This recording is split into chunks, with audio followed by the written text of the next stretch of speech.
नमस्कार दोस्तों, आज हम अपने हायर एजुकेशन के कुछ इंपॉर्टेंट क्वेश्चन करने वाले हैं। ठीक है, क्वेश्चन काफ़ी ज़्यादा इंपॉर्टेंट होने वाले हैं, तो वीडियो को कंप्लीट देखिएगा, स्किप मत कीजिएगा। अगर आपका एग्ज़ाम है कल की या परसों की शिफ्ट में, आई मीन से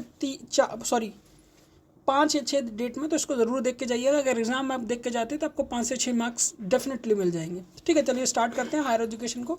सबसे पहले सूची दी गई है 1 और 2, जिसमें 1, 2, 3 और 4 इन सबको मैच करना है इन सब के साथ। ठीक है, जैसे शंकर हुआ, रामानुज हुआ। ठीक है, ये लेखक हैं और लेखक के साथ इनके विषय के क्षेत्र, मतलब सब्जेक्ट एरिया हैं जो दिए गए हैं। सेम एज लिस्ट मैंने इसमें दी गई है, जिसमें शंकर, रामानुज, विद्यापति, भास्कर। अगर बात करें रामानुज की, तो रामानुज हम सब जानते हैं मैथमेटिशियन थे, तो इनका जो सब्जेक्ट था वो मैथ था। ठीक है, इसी तरीके से इन सब के, जैसे भास्कर हुआ, इनका सब्जेक्ट, ये सब अपने सब्जेक्ट एरिया के एक्सपर्ट थे। तो अगर डिटेल में आंसर देखा जाए तो आंसर आपका 1432 होगा, यानी 1432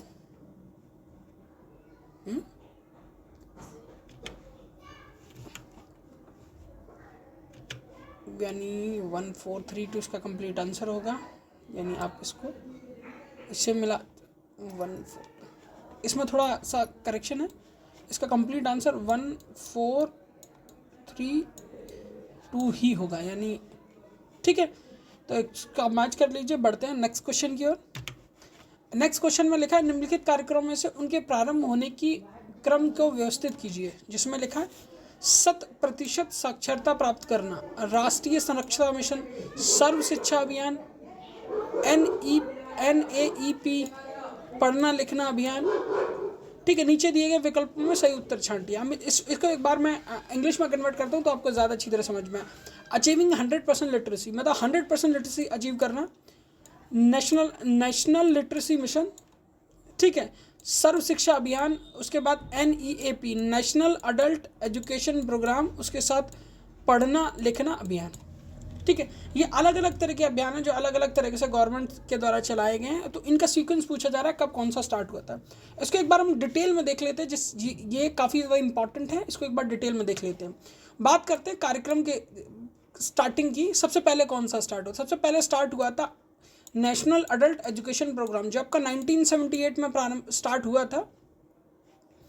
ठीक है, भारत का पहला बड़े स्तर का शिक्षा के लिए ये स्टार्ट किया गया था, सबसे पहले इसी को स्टार्ट किया गया था। सेकंड की बात करें, सेकंड था नेशनल लिटरेसी मिशन, जिसे NLM भी बोला जाता है, 1988 में स्टार्ट हुआ था। ऑब्जेक्टिव था 15 से लेकर 35 आयु वर्ग के लोगों को एजुकेटेड करना। फिर बात करते हैं उसके बाद सर्व शिक्षा अभियान की बात करते हैं, तो ये SSA था। ठीक है, ये स्टार्ट हुआ था 2001 में। इसका जो ऑब्जेक्टिव था वो 6 से 14 साल के सभी बच्चों को प्राथमिक यानी प्राइमरी एजुकेशन दिलाना, NLM के बाद। उसके बाद बात करें अचीविंग 100% लिटरेसी, ये एक लक्ष्य गोल था, कोई एकल योजना नहीं थी, मतलब ये कई सारे ग्रुप को कंबाइन करके बनाया गया था। सिंपल, इसमें कोई एक योजना नहीं थी, विभिन्न अभियानों के माध्यम के बाद इसको अपनाया गया था। इसको SSA के बाद अपनाया गया था, यानी सर्व शिक्षा अभियान के बाद। ठीक है, उसके बाद बात करते हैं पढ़ना लिखना अभियान 2022 न्यू एजुकेशन पॉलिसी के अंतर्गत इसको स्टार्ट किया गया था, जिसमें पूर्ण वयस्क साक्षरता के लिए, यानी अगर सीक्वेंस की बात करें तो D, B, E, A और E, ये इसका कंप्लीट सीक्वेंस है जिसको स्टार्ट किया गया था। बढ़ते हैं नेक्स्ट क्वेश्चन की ओर। नेक्स्ट क्वेश्चन में निम्नलिखित कार्यक्रमों को उचित कालक्रम में लिखिए। सबसे पहले लिखा है राष्ट्रीय प्रौढ़ शिक्षा कार्यक्रम 1978, राष्ट्रीय साक्षरता मिशन 1988, सर्व शिक्षा अभियान 2001, 100% साक्षरता प्राप्त करना, पढ़ना लिखना अभियान 2021। ठीक है, ये क्वेश्चन ऑलरेडी हम कर चुके हैं, इसको एक बार आप कंप्लीटली यहाँ से देख सकते हैं। बढ़ते हैं नेक्स्ट क्वेश्चन की। निम्नलिखित घटनाओं को सही कालक्रम में व्यवस्थित कीजिए। मद्रास विश्वविद्यालय की स्थापना, भारतीय विश्वविद्यालय अधिनियम का प्रवर्तन, विश्वविद्यालय अनुदान आयोग की स्थापना, भारत की पहली राष्ट्रीय शिक्षा नीति। ठीक है, इन सबको स्टैब्लिश करना है अकॉर्डिंग टू सीक्वेंस, यानी establishment of the university of Madras, enhancement of the Indian University Act, establishment of the University Grant Commission, UGC, Indian First Education Policy। ठीक है, तो सबसे स्टार्ट करते हैं, हम एक एक को डिटेल में डिस्कस करते हैं। बात करते हैं establishment of the university of Madras. इसको एस्टैब्लिश किया गया था 1958 में। मद्रास के साथ तीन यूनिवर्सिटी एस्टैब्लिश की गई थी, एक कलकत्ता थी, एक मद्रास थी, तीसरी यूनिवर्सिटी आप मुझे कमेंट सेक्शन में कमेंट करके बताइए तीसरी कौन सी यूनिवर्सिटी थी 1957 में इस्टेब्लिश की गई थी। साथ ही साथ आपको ये भी बताना उस समय, ठीक है, ब्रिटिश पीरियड का गवर्नर कौन था। ठीक है, ये दो काम आपके लिए कमेंट सेक्शन में आप कमेंट करके बताइए। Establishment during the British period, hence it the earliest event. सबसे पहला यही इवेंट था 1958 का, जो लिस्ट हमें दी गई है उसमें। बात करते हैं enhancement of the Indian university act 1956, जिसको यूजीसी एक्ट भी कहा जाता है, जैसा कि मैंने आपको यहाँ लिख के दिया है। Provided the legal framework from the coordination and regulation of higher education, come much later than establishment of the earlier university. Correct. अब बात करते हैं establishment of the university grant commission UGC 1956।